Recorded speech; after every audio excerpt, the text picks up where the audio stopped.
But I want to talk first about many of us have a jagged career path. I know I do. I love to hear stories about people who have zigzagged from one discipline to another and sometimes back again. And I started my professional career in marketing and then discovered the emerging field of UX. It was called UI design at the time. And jumped back into a marketing role for a short while and then re-established myself in the UX world yet again. And now I kind of work at the intersection of experience design and marketing at MadPow.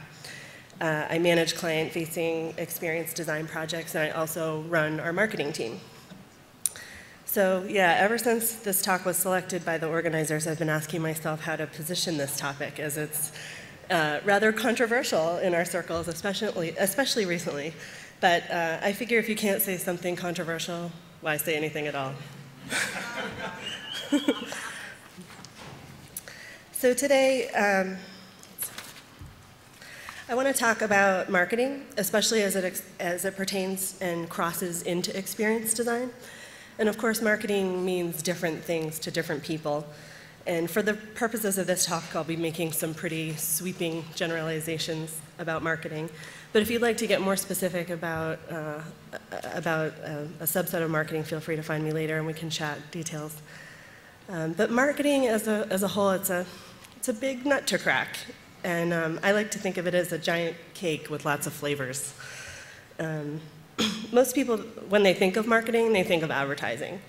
But of course, marketing comprises a lot of specialties. Advertising is a big one, but there's market research and media and public relations.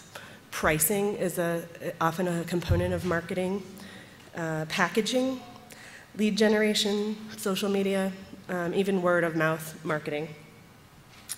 So when I need to distill it down for someone, I think of anything that a company does to establish and grow relationships with their audience.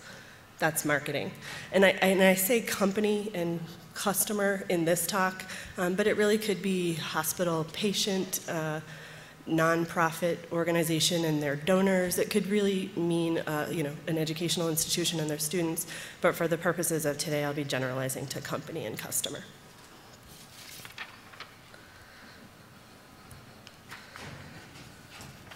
So there have been ongoing conversations, mumblings, blog posts on the topic of marketing, and it's kind of trendy to hate on marketing. Granted, there's a few bad apples in the world of marketing who have given the best or bad name, but I'm really recently troubled by the intensity and persistence of the ongoing discord between designers and marketers. And so this is Seth Godin. Most of you probably know him for his marketing books or his wildly popular blog. And is marketing a four-letter word? Is marketing evil? Well, I'm going to paraphrase Seth Godin and say sometimes. It's evil to sell cigarettes to children. And I think it's unethical to lie and say something is healthy when it's packed with hormones and chemicals that are harmful to our bodies. That's not healthy. Of course, marketers aren't doing blatant criminal things or that are immoral, Grand Theft Auto. They're not physically assaulting people. But is it immoral to try to convince consumers that they can afford something when every other indication is that they logically cannot? I think that marketing is powerful when it sells a product to someone who discovers more joy or more productivity before he or she bought it. I think about how much I love my phone.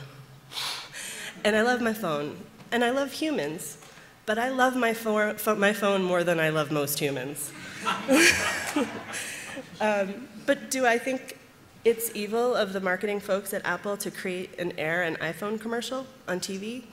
I learned a little bit from Kaleem's talk yesterday about the factory situation, and I think that that's important to consider. But I'm just talking about marketing and promoting a product to someone that might find it useful. What about a homeless shelter using an email marketing message to raise money or collect coats or hats or mittens? That's marketing. And I believe that marketing is best, and it can even be magical when the marketer and the consumer are both aware of what's happening and are both satisfied with the outcome. It's not wrong to make someone happy by selling them expensive jeans, because having cool clothes isn't really what it's about. It's the emotion of feeling confident, feeling beautiful, feeling like they're worth it. It's also my feeling that ethical, honest, transparent marketing will always defeat the kind that depends on smoke and mirrors and evil intentions. So here's the part where I say something controversial. Actually, Kathy Sierra says that 6 years ago in a wonderfully entertaining blog post called "You Are a Marketer, Deal With It." And right now, some of you, it looks like you feel like you have tarantulas crawling on your skin. But here's the thing, have you ever tried to get a job? Have you ever tried to keep a job? Have you ever had the energy or the enthusiasm to start a company or start an organization or get a colleague to help you with a side project? If you've ever handed out a business card, or if you're so green that you don't do that anymore, you must have a website or a blog or a portfolio online.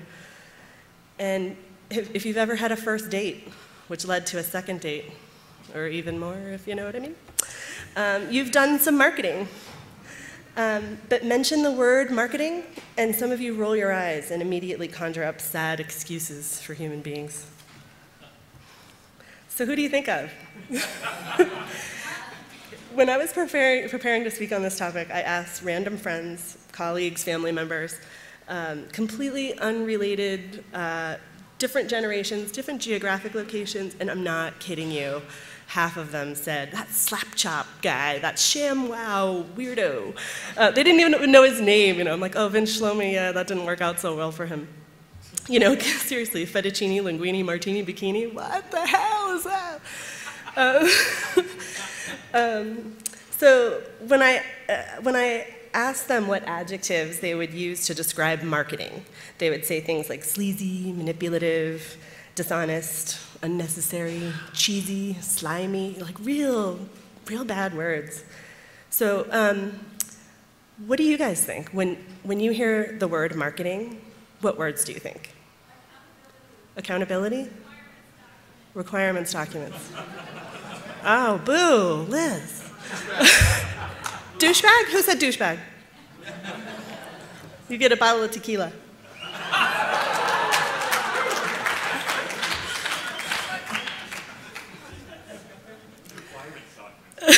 Requirements document does not get tequila. So then a few nights later, I had done this random sampling of my friends and family, and then the phone rang during dinner, and it was from marketing. I had to take a picture of the caller ID. It was so preposterous. Who the fuck would answer this phone call? Like, it's exactly this kind of stuff that gets marketers a bad name. So I only have 20 minutes. I'm not going to go down and wax poetic about the 4 Ps of marketing, which happen to be product, place, and promotion, putting the right product in the right place at the right time with the right price. But even if I had more time, I wouldn't waste your time or mine talking about old marketing, old ways of looking at business opportunities, because we all know that marketing is evolving. And maybe John hates marketing now, but maybe marketing is evolving so that he can one day accept it. The things that were written in marketing textbook decades ago just aren't relevant anymore. But the perception of bad marketing is still very much alive and kicking. So much of what used to work doesn't work anymore, and good enough really isn't good enough at all.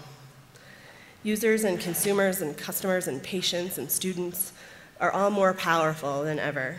They can post unfavorable reviews online. They can write or promote a negative blog post about a company or a product or a service or an event. They can share their opinions on Facebook and Twitter. It's just it's a new world out there. So despite all the disagreeing and sparring that happens across the lines of marketing and design teams, I think it's true that we can agree on one thing. And ideally, a product's meaning and utility and value are driven by the needs and wants of the product's user base. So delivering a positive experience, preferably one with an emotional connection, building loyalty, creating happy users, repeat. So concepts such as customer experience and relationship marketing have emerged from the marketing industry, while terms like interaction design and user experience have come out of the design industry. And on close examination, it's clear that both marketing and design have a lot in common. They both bring collective focus and to engaging customers and building loyalty by delivering positive experiences. So if you only take one thing away from this session, I hope it's this, that great marketing, and yes, there is such a thing, comes from truly understanding who your customers are and what they want to or need to do. Does that sound like anything like interaction design?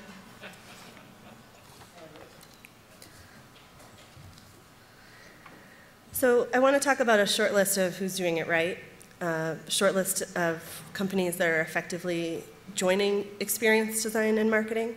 So what do these companies have in common?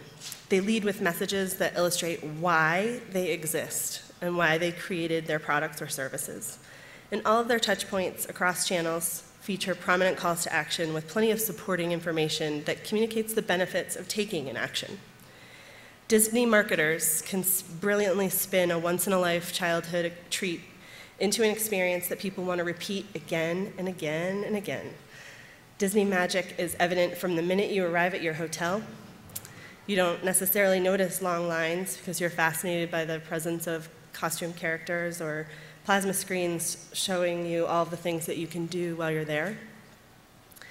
At theme parks themselves, visitors can avoid lines altogether with Disney's Fast Pass, which was designed to save your place in an attraction line while you enjoy the rest of the theme park. So you can walk around and come back to Splash Mountain or Space Mountain at a Fast Pass time, and you can get right on. There's also Mobile Magic, which is their smartphone app that lets you browse and favorite attractions and events so you can plan your day. It's really kind of cool. At every exit, there's a gift shop where they hope that you'll snap up a souvenir or two. And once you return home, you'll receive reminders to start planning your next Disney vacation. And of course, the experience was so enchanting, why wouldn't you want to rebook? So if there ever was a company that knows how to design an experience, it's Disney. Also, Netflix, this is like the Netflix theme. We've had talked about it in a few of our talks here, but Netflix really delivers everything that's great about movies. And the site is designed to suck you in and keep you browsing and reading through reviews and sharing your likes and dislikes with other movie fans. And you can lose yourself on the site for hours, but in a good way, not in a confusing, bad way. So, and one thing that I love about Netflix is they nailed their branding. The ubiquitous red envelopes and their spot-on name. And if movies delivered to your mailbox and postage-paid return envelopes wasn't enough, the geniuses in marketing gave us options, discs or no discs, Blu-ray, regular, streaming through the Wii. I mean, that's changed how my family consumes movies. And it's easy to change plans or report a problem. The experience is designed and it's also promoted with marketing. The other thing about Netflix is losing a disc every once in a while is okay. And Zipcar is a great example of merging experience design and marketing. They want to change the world by providing sustainable solutions to the problems of traffic congestion and pollution by offering members wheels when you want them. So Zipcar marketers promise that car sharing can be easier and more convenient than car ownership. And fantastic branding and dead-on content strategy, downright whimsical copy on their website. This promise is kept in real life, and members get 24/7 access to shared vehicles and a great experience on their website and on their smartphone apps. So I can't help it. I'm a matchmaker. I've connected friends with their current employers. I've made best friends out of a colleague and a neighbor. And yes, even weddings have happened and babies have been born because of my meddling. So connecting great designers with great marketers is such a natural move. And in this economy, most companies can't create just for the sake of creating or allow their designers to design something that's beautiful, but no one knows about? How would you feel as a designer if you spent months creating something wonderful and no one promoted it? How would you feel as a marketer if you were supposed to promote something that was poorly designed? One of the ways I help inspire everyone on my team to contribute to marketing efforts is I remind them that we can show the ridiculous awesomeness that we just completed on one project, and that we're likely to get more interesting and exciting projects to work on going forward. I treat my marketing deliverables just like experience design deliverables, and anyone consuming them or interacting with our portfolio or coming to an event should feel a MadPow vibe. And I see both sides. Marketers accuse designers of being dogmatic and snobby, and designers accuse marketers of being sleazy and pushy and unethical. And I don't understand why both sides aren't more focused on what really matters, which is endearing customers and building loyalty by delivering positive experiences. Marketers need to understand that features and functions on their own don't necessarily motivate decision-making behavior, but when they're combined with good design, they can. So I think designers and marketers could use an evening around the campfire. Bring some beers or whatever else you might pass around a campfire.